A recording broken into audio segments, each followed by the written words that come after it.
मित्रमैत्रिणींनो नमस्कार. घनघोर या युट्यूब चॅनलवर मी राधिका अश्विन अघोर आपल्या सर्वांचं मनापासून स्वागत करते.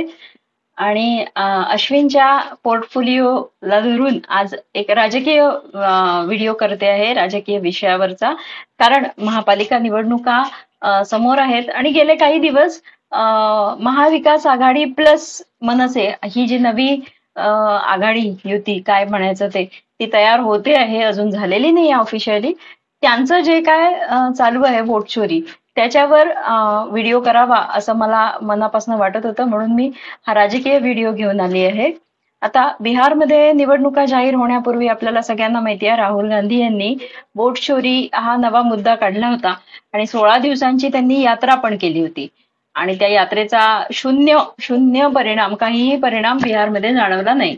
इतका की ते स्वतःही आता इलेक्शनच्या ऐन तोंडावर 4 देशांमध्ये फिरून आले. आता आणखी काय काय वेगवेगळ्या ठिकाणी जातात आहे, पण बिहारमध्ये काही जात नाही. काँग्रेसने जवळजवळ तिथे आशा सोडूनच दिलेली आहे. आपण स्वतः आशा सोडलीच आहे आणि राजदही निवडून येणार नाही. म्हणजे तेजस्वी यादव रुसून बसले, मग एकटेच प्रचार करत होते आणि आता प्रचारामध्ये राहुल गांधी काही दिसतही नाहीये. आणि ते एका सिनेमातल्या डायलॉग प्रमाणे की जितना कम दिखे उतना अच्छा है, अशी बहुतेक तेजस्वी यादव यांची इच्छा असावी असं दिसतंय. त्याच्यामुळे त्यांचा एकला चलो रे असा राजदचाच ते निवडणूक राहिलेली आहे, तसा प्रचार सुरू आहे. थोडक्यात सांगायचं म्हणजे की या वोट चोरीचं काही झालेलं नाही, त्याचा जमिनीवर परिणाम दिसला नाही. सर्वोच्च न्यायालयात गेले, तिथे याचिका फेटाळली, SIR बंद करण्याचा प्रयत्न केला, ते सर्वोच्च न्यायालयाने होऊ दिलं नाही. ते व्यवस्थित पार पडलं, त्याला बिहारच्या लोकांनी खूप चांगला प्रतिसाद दिला आणि नव्या अपडेटेड अचूक याद्या तयार झाल्या, बऱ्यापैकी अचूक असं आता आपण म्हणू शकतो. आणि त्यानंतर सर्वोच्च निवडणूक आयोगानेही वोट चोरीच्या बद्दल स्वतः प्रेस कॉन्फरन्स घेऊन राहुल गांधींना आव्हान दिलं की तुम्ही एकतर प्रतिज्ञापत्र द्या, नाहीतर तुमच्यावर कारवाई होईल. काही तुम्हाला जे काय म्हणायचं आहे, जे काय तुम्ही प्रेस कॉन्फरन्सेसमध्ये उदाहरणं देत आहेत त्याचं प्रतिज्ञापत्र द्या. पण राहुल गांधींनी त्यांच्या स्वभावाप्रमाणे तेही केलं नाही. त्यांनी सांगितलं की मी खासदार आहे, त्यामुळे मेरा वचन ही है मेरा शासन असं म्हणून त्यांनी मी काही प्रतिज्ञापत्र देणार नाही. प्रतिज्ञापत्र दिले तर त्यांना जेलमध्ये जावं लागेल हे त्यांना माहिती आहे. त्याच्यामुळे ते त्यांनी दिलं नाही. ते झालं. प्रशांत भूषणनी सर्वोच्च न्यायालयामध्ये जे 2 खोटे साक्षीदार आणले त्याच्यामध्ये ते उघडे पडले. म्हणजे पूर्ण थोडक्यात वोट चोरी, मतांचं हेराफेरी, मत चोरी जे काय आहे ते सगळी एक्सरसाइज बिहारमध्ये फ्लॉप झाली आहे. हा संपूर्ण वोट चोरी चित्रपट जो आहे तो फ्लॉप झालेला आहे. आता हाच बिहारमध्ये पडलेला चित्रपट घेऊन महाराष्ट्रामध्ये महाविकास आघाडी नव्याने रिलीज करते.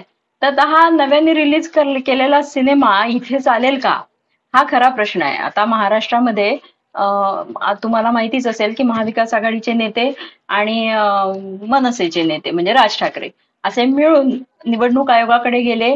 तिथेही त्यांचा जो सतत घोळ सुरू आहे तो तिथेही झाला की नेमकं कोणत्या अधिकाऱ्याला भेटायचं, त्यांना न भेटा चोक्कलिंगम यांना भेटले, त्यांच्याकडे जाऊन काही उपयोग नव्हता. दिनेश वाघमारेंकडे या सगळ्या गोष्टींचा चार्ज आहे आणि त्यांच्याकडे मग दुसऱ्या दिवशी त्यांना जाऊन भेटले.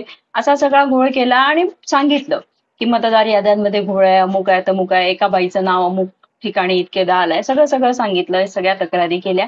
या सगळ्या तक्रारी जेन्युइन असतीलही, पण पुन्हा लोकसभा मतदारसंघानंतर तुम्हाला जर काही आढळलं तर तुम्हाला 45 दिवसांच्या आत ते सांगावं लागतं. त्यानंतर लोकसभा असेल, विधानसभा असेल.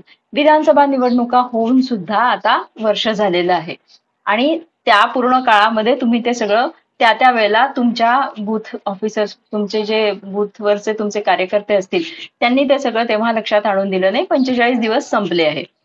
दुसरं, विधानसभेसाठी जी मतदारांची यादी असते तीच यादी स्थानिक स्वराज्य संस्थांना राज्य निवडणूक आयोगाला वापरावी लागते. राज्य निवडणूक आयोग स्वतःची यादी तयार करत नाही. आता हा कायदा संविधानात आहे. हा कायदा काही आता सरकारनं बनवलेला नाहीये, बदललेला नाहीये, की हा निवडणूक आयोगाचा लॉ आहे की जो राष्ट्रीय निवडणूक आयोग असतो तो जी यादी विधानसभेसाठी रेफर करतो तीच. त्यानंतर तुम्हाला मुदत असते की तुमची नावं डिलीट झाली आहे का, तुमची नावं त्याच्यामध्ये ऍड झाली आहे का, हे सगळं बघा.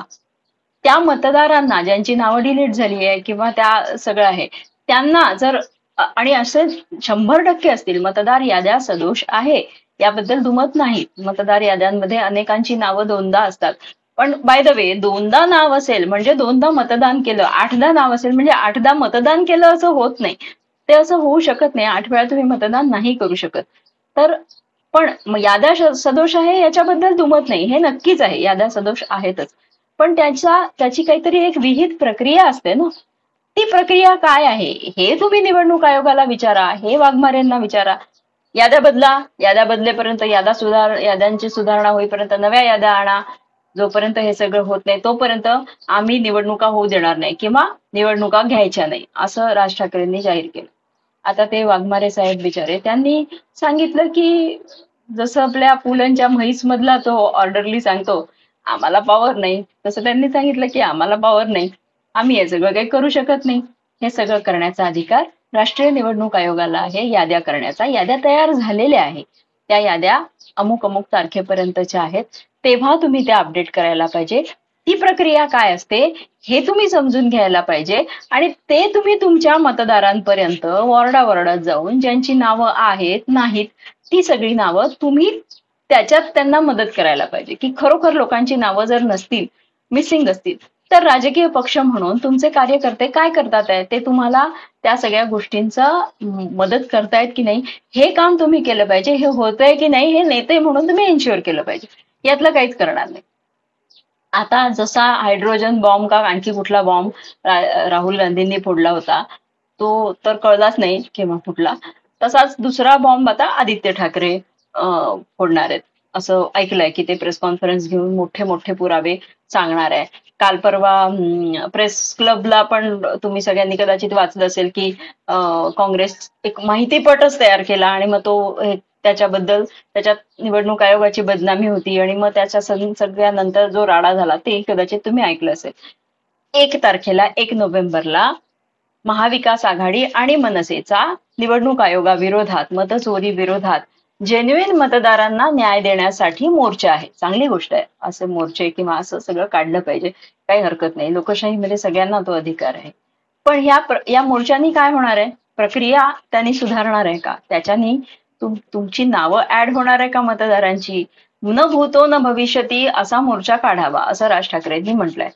त्यांनी तुम्ही फक्त एकच नॅरेटिव्ह पसरवताय की मतदार याद्यांमध्ये घोळ आहे त्यामुळे आम्ही हारलो. जे बिहारमध्ये तेजस्वी यादव किंवा काँग्रेस सांगताय की निवडणूक आयोग फक्त जिंकवताय भाजपाला, बाकी काही हे नाहीये, मग बॅलेट पेपरनी मतदान करा, 6 महिने जोपर्यंत हे होत नाही तोपर्यंत निवडणुका घेऊच नका. आता 5 वर्षांनंतर निवडणुका जाहीर तर झाल्याच नाही अजून, पण 5 वर्षांनीच होणार आहेत महापालिका. आतापर्यंत घोषवता हिंमत असेल तर निवडणुका घ्या, निवडणुका घ्या. आता म्हणतायत की तोपर्यंत निवडणुका घेऊच नका. अर्थात राज ठाकरेंचं त्याच्यात काहीच नुकसान नाहीये, नुकसान उद्धव ठाकरेंचं आहे. त्याच्यामुळे त्यांनी हा विचार करायला पाहिजे. बाकी राज्यातल्या महापालिकांमध्ये बाकी जे कधीतरी सत्तेत होते त्या सगळ्या पक्षांचं नुकसान आहे. त्यामुळे त्यांनी राज ठाकरेंच्या या निवडणुका घेऊच नका या धोरणाशी आपण सहमत आहे का याचा विचार त्यांनी करायला पाहिजे. कारण की मुंबई महापालिका हातची जाणं म्हणजे ती असेल नसेल माहिती नाही, पण तीच आशा आहे शेवटी उद्धव ठाकरेंच्या पक्षाला. त्याच्यामुळे ती जाणं हे त्यांना कितपत परवडणार आहे, आपल्या भावाशी असलेलं प्रेम आणि हे सगळं तर आहे. एनिवे, पण हा मोर्चा असा निघणार आहे. अगेन तीच प्रक्रिया, तीच 16 दिवसांची रॅली राहुल गांधींनी काढली, त्याचा परिणाम काहीच झाला नाही. आता हा मोर्चा, याचा परिणाम हा महाराष्ट्रातल्या मतदारांवर कितपत होईल मला शंका आहे. मराठी वाहिन्यांवर मात्र तो मोर्चा ऑलरेडी हिट झालाय, त्याच्यामुळे तो तिथे हिट होईलच. त्या दिवशी सकाळपासनं मराठी वाहिन्यांच्या पत्रकारांना काय होतं मला माहिती नाही, मला शब्द सुचतोय त्याच्यासाठी, पण तो वापरणं जरा संसदीय आहे. काहीतरी आत्माधून त्यांना जो आनंद होत असतो त्याच्यामुळे ते जे उत्साहात सकाळपासून वार्तांकन करत असतात की आता राज ठाकरे घरून निघाले, अमुक घरून निघाले, आदित्य ठाकरे निघाले, आता मोर्चात जाणार वगैरे वगैरे, हे सगळं तुम्हाला त्या दिवशी 1 तारखेला ऐकायला मिळेल. त्या पलीकडे या सगळ्याचा काही फारसा उपयोग होईल असं मला वाटत नाही. या सगळ्या गोष्टी, फक्त मला एका गोष्टीचं आश्चर्य वाटतं की तेच तेच तेच तेच एक ही फ्लॉप पिक्चर आप कितनी बार लगाओगे भैया, ह्याचं मला आश्चर्य वाटतं. काही दिवसांपूर्वी एक मजेदार व्हिडिओ पाहिला होता, ज्या व्हिडिओमध्ये एक मुलगी, ती भाजपा समर्थक होती, ती म्हणत होती की आज तो सिर्फ राहुल गांधी को लोग पप्पू कहते हैं, लेकिन अगर हमने उनको जिता दिया तो पूरे भारत को लोग पप्पू कहेंगे, तो ये तो बहुत बुरी अवस्था होगी. तर हा जोक आहे आणि मला नाही वाटत असं कुणाला पप्पू किंवा असं काहीतरी लेबल लावावं. माझं असं काही म्हणणं नाहीये. पण आता त्यांनाच तसं काहीतरी सिद्ध करायची हौस असेल तर आपण तरी त्याला काय करणार.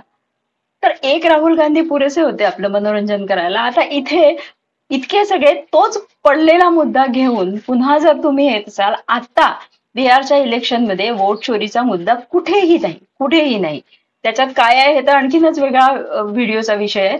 पण तो वोट चोरीचा प्रचार राजद करत नाही, काँग्रेसचा प्रचारच करत नाहीये. त्याच्यामुळे हाच मुद्दा घेऊन तुम्ही जर इथे येणार असाल तर कितपत तुम्ही यशस्वी व्हाल हा मोठा प्रश्न या नेत्यांना पडत नाही का? यांना तेच तेच तेच करण्याचा कंटाळा येत नाही का? आपलं सीट शेअरिंग, आपलं अजून काहीही झालेलं नाहीये, आपलं अजून चर्चा झालेली नाहीये, युती डिक्लेअर झालेली नाहीये, याबद्दल सिरियसली विचार करावा. किंवा 5 वर्षामध्ये महापालिका नसल्यामुळे अनेक ठिकाणी वाईट अवस्था आहे. महापालिका स्थानिक स्वराज्य संस्था अत्यंत महत्वाच्या असतात, त्या नसल्यामुळे शहरांमध्ये लोकांचे प्रश्न सोडवायला त्यांना कोणीच नाही आहेत. लोकांना आपले प्रश्न घेऊन कुठे जाणार, प्रशासकाकडे लोक जात नाही. तर तुमचे नगरसेवक नाही आहे, त्याच्यामुळे लोकांचे प्रश्न खूप पायलप झालेले आहेत, खूप साठलेले आहेत. लोकांकडे जा, त्यांचे प्रश्न समजून घ्या, प्रचार करा, कार्यकर्ते तिथे उतरवा. ते ते न करता नुसता मराठी मीडियाला सुखावणारा एक मोर्चा काढायचा, ही कुठली पद्धत आहे? ही कुठले वारंवार असंच करायचं आणि नंतर हारल्यावर निवडणूक आयोगाला शिव्या द्यायच्या, सरकारला शिव्या द्यायच्या, सर्वोच्च न्यायालयाला शिव्या द्यायच्या. हेच उद्योग करण्याचा यांना कंटाळा येत नाही का? आपल्याला बघून बघून कंटाळा येतो. म्हणून असं वाटलं की हे पुन्हा एकदा या सगळ्या गोष्टींवर, म्हणजे हा सगळा प्रवास कोणत्या दिशेने जातो आहे याचं एकदा तरी विश्लेषण करावं, म्हणून हा व्हिडिओ केला. आवडला असेल तर लाईक करा आणि घनघोर चॅनलला सबस्क्राईब नक्की करा. आता इथेच थांबते. नमस्कार.